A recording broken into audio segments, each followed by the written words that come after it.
Bienvenue dans le podcast Unbedingt. Unbedingt, c'est un podcast littéraire. Mon invité et complice, Nicolas Oltramar, est professeur de lettres et de théâtre. Allez, c'est parti!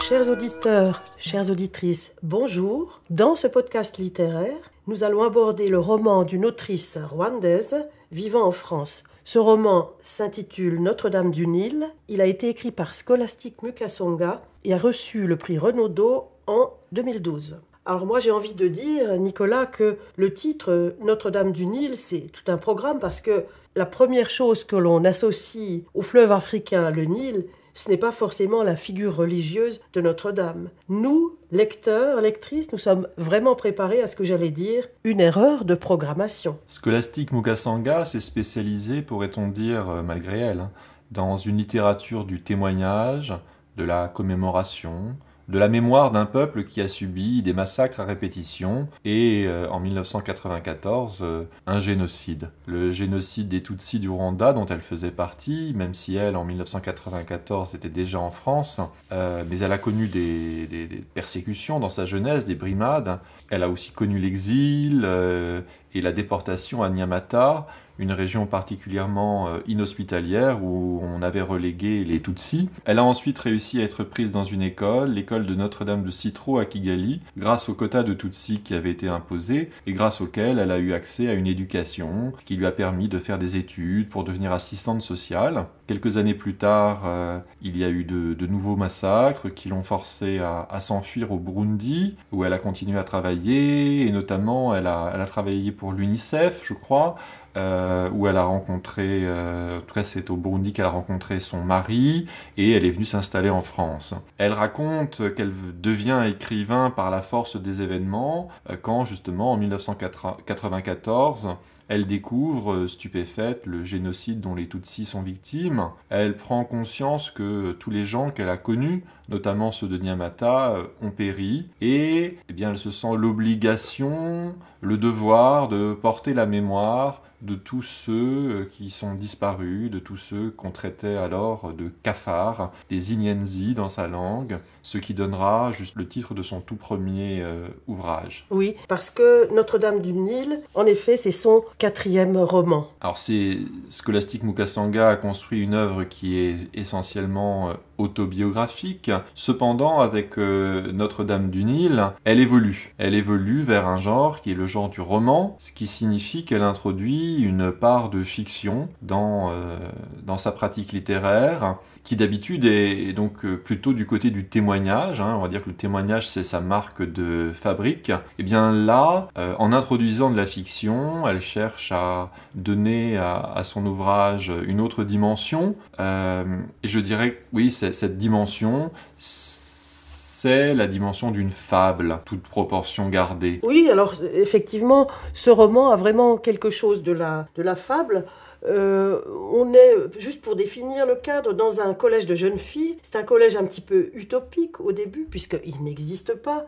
Il a été construit dans les montagnes, dans un lieu loin de tout, pour protéger ses pensionnaires du mal, comme on le dit dans le début du roman. Alors, il évoque une année scolaire dans ce pensionnat de jeunes filles, et ce pensionnat, il est réservé à des jeunes filles huppées de la société rwandaise. Et la plupart d'entre elles, eh bien, ce sont des jeunes filles issues de familles Hutus. Mais il y a un quota qui est réservé aux Tutsis. Alors, parmi ces pensionnaires, il n'y a que quelques rares Tutsis. Et la construction de ce roman, elle est, j'allais dire, relativement classique, puisqu'on nous présente d'abord le cadre, les lieux, les personnages, en l'occurrence, bien sûr, les pensionnaires pour la grande majorité. Et ici, on va découvrir toute une galerie de personnages absolument remarquables. Alors ces personnages, c'est pour ça que je parlais de fable, représentent un microcosme.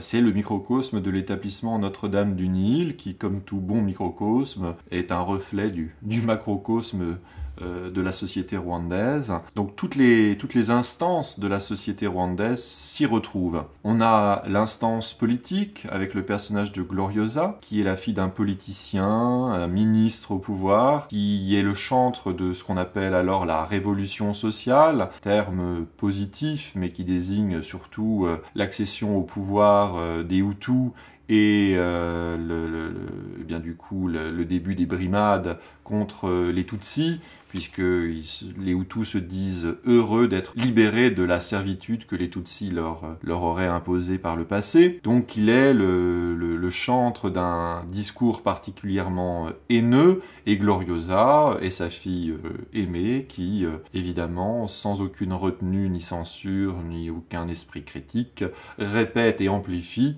ce que le discours de son père dit déjà. On a le pouvoir militaire avec l'élève qui s'appelle Goretti. On a les pouvoirs financiers avec Godelive et Immaculée, qui sont filles de banquiers et d'hommes d'affaires. Et donc, tu l'as dit, nous avons ces élèves Tutsis, admises du fait des quotas, Véronica et Virginia. Véronica est la fille d'un commerçant, donc d'un milieu relativement aisé. Virginia, en revanche, est d'origine plus modeste.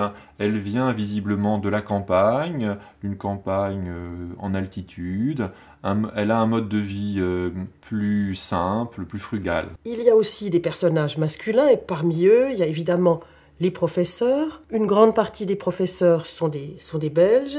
Et puis, il y a aussi 2 personnages masculins qui sont symptomatiques. C'est d'une part le père, Herménégilde, c'est un ecclésiastique, et un autre personnage externe, c'est Monsieur de Fontenay. Alors ce Monsieur de Fontenay, c'est un personnage un petit peu farfelu, qui cultive le mythe Tutsi et qui va essayer de se lier d'amitié avec Véronica et Virginia. Le prêtre, quant à lui, c'est un prêtre qui cristallise en lui à peu près tous les défauts qu'on peut imaginer de la part de ce personnage. J'allais dire, c'est une sorte de Tartuffe qui d'un côté prône la foi, mais de l'autre n'est pas du tout conséquent dans ses actes, et puis il abuse des jeunes filles, mais dans le sens où, pour donner un exemple concret, lorsqu'il y a une collecte de vêtements, il faut faire le tri parce que ces vêtements sont destinés aux familles défavorisées. Il en profite pour se rincer l'œil, faire enfiler des petites tenues aux jeunes filles et satisfaire sa libido ou ses désirs insatisfaits. Il ne les viole pas, bien évidemment. Et puis d'ailleurs, c'est un prêtre qui ne remplira pas du tout sa mission humaniste d'amour du prochain, parce que lorsque les jeunes filles vont être menacées, eh bien, il ne leur portera pas du tout secours. Alors évidemment, quand on voit cette galerie de personnages, on peut se poser la question du parti pris. Bien sûr. Comme si on reste sur l'idée que c'est une fable, tout doit être interprété. Et par exemple, ce père Herménégilde,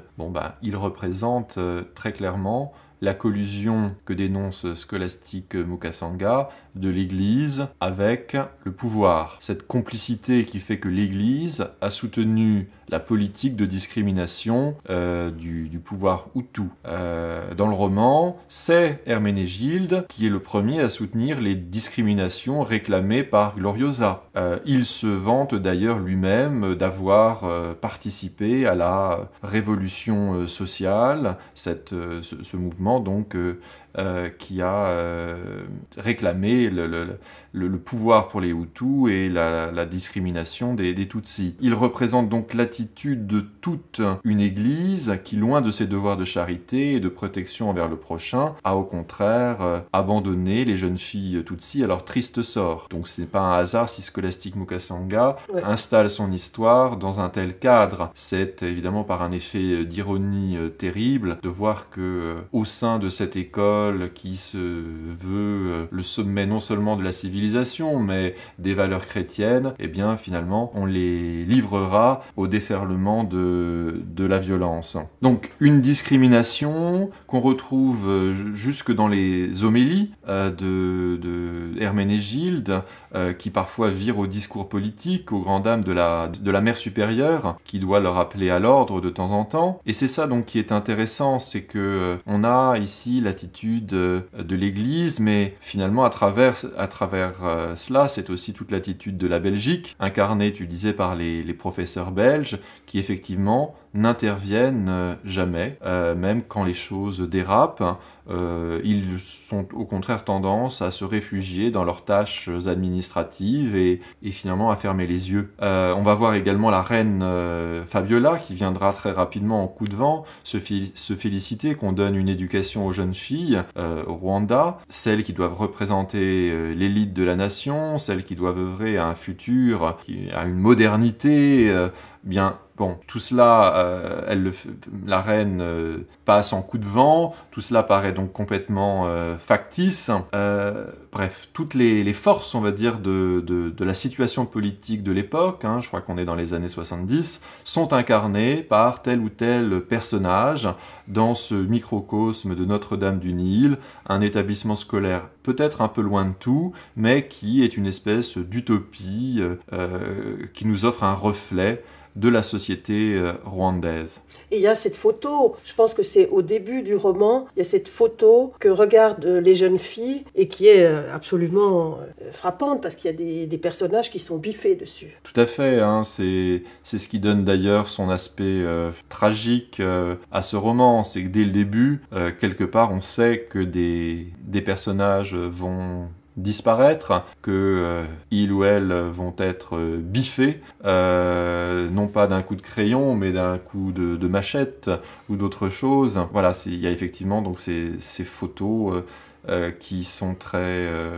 oraculaires, prophétiques. Hein. Alors, dans ce roman, il est question au début des discriminations de ces deux jeunes filles Tutsi. Et ces discriminations, c'est un petit peu le symbole de ce qui va mener à l'inexorable, c'est-à-dire au meurtre de l'autre. Mais elle commence par des tout petits détails, des détails infimes, à savoir par exemple le fait de prélever du sucre au réfectoire. C'est Virginia qui, lorsque le sucrier lui arrive, il est déjà pratiquement vide.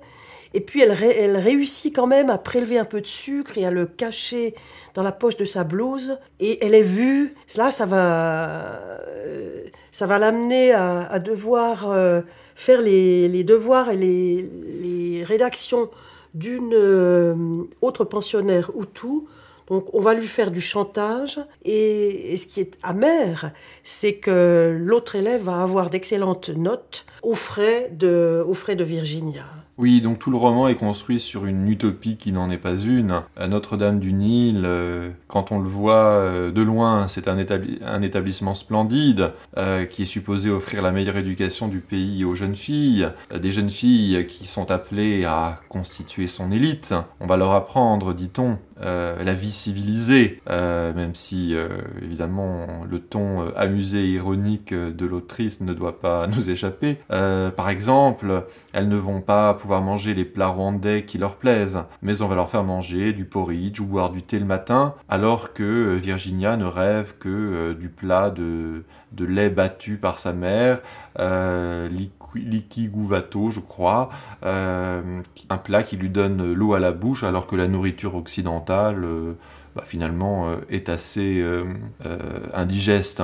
On va leur apprendre à avoir des nourritures civilisées, même si ça veut dire concrètement que dans le verger de l'établissement, on fera pousser des abricotiers ou des pêchers qui n'arriveront pas à s'adapter au climat. Peu importe, c'est ce que mangent les Blancs, donc c'est ce qu'il faut faire pousser. Et c'est ça qu'on va leur imposer, cette nourriture du Blanc.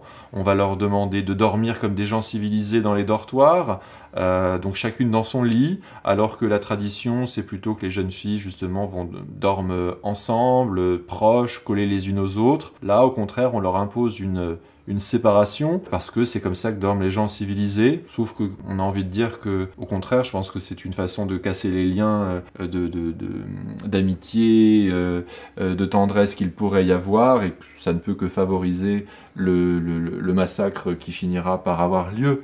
On a plus de mal à tuer quelqu'un dont on a été proche que quelqu'un qui a toujours été tenu à distance. Donc il y a finalement une violence qui est déjà latente à travers cette volonté de civiliser ces jeunes filles. C'est dans ce cadre-là, donc dans ce huis clos, que vont éclater d'autres violences bien plus graves encore, et dont le détonateur, j'ai envie de dire, ce sera la petite Gloriosa, une élève peu sympathique, mais qui fait frémir toutes ses camarades par ses excès partisans et fanatiques. Et elle a décidé que c'est elle qui avait le pouvoir. Elle va mentir, lancer de fausses rumeurs, des insinuations, et déclencher un climat non seulement de suspicion, mais finalement de brimade, et par effet d'escalade, de persécution à l'encontre des Tutsis, et tout cela pour un caprice. Donc là encore, on est dans une espèce de fable. Cette fable nous raconte le déclenchement donc de violences qui au Rwanda ne sont pas seulement datées de 1994, mais c'est ce que veut nous dire l'auteur, remonte à bien plus loin, puisqu'on est, on l'a dit, dans les années 60. Donc il y a eu régulièrement des massacres, des pogroms contre les Tutsis. Et ici, on a cette espèce de fable qui en montre l'absurdité avec ce déclenchement qui paraît totalement infantile, mais une enfance ici qui n'a pas une belle image, puisque c'est une enfance en fait où l'on voit que la violence n'est plus retenue, contrairement à ce qu'on pourrait attendre éventuellement d'un adulte qui a normalement appris à maîtriser ses pulsions. Et bien là, non, nous sommes face à des enfants qui sont totalement en prise à leur pulsion d'agressivité, de violence, leur désir de domination, et qui s'y donnent sans aucune censure, sans retenue, sans frein. Et cette absence de frein va entraîner une escalade de la violence. Oui, et puis nous, lecteurs, lectrices ahuris, on découvre que cette Gloriosa, qui a une jalousie terrible vis-à-vis des jeunes filles Tutsis, elle va faire venir des miliciens et que ces miliciens y vont passer à l'acte. Alors, on peut préciser que les deux jeunes filles Tutsis, Virginia et Veronica, elles vont connaître un destin complètement différent, mais nous parlerons de cela plus précisément la prochaine fois, lors du prochain podcast, puisque cela soulève d'autres thèmes sur lesquels nous nous pencherons plus amplement. Nous poursuivrons la semaine prochaine l'analyse de ce roman. Merci de votre attention, merci Nicolas. Et à la semaine prochaine.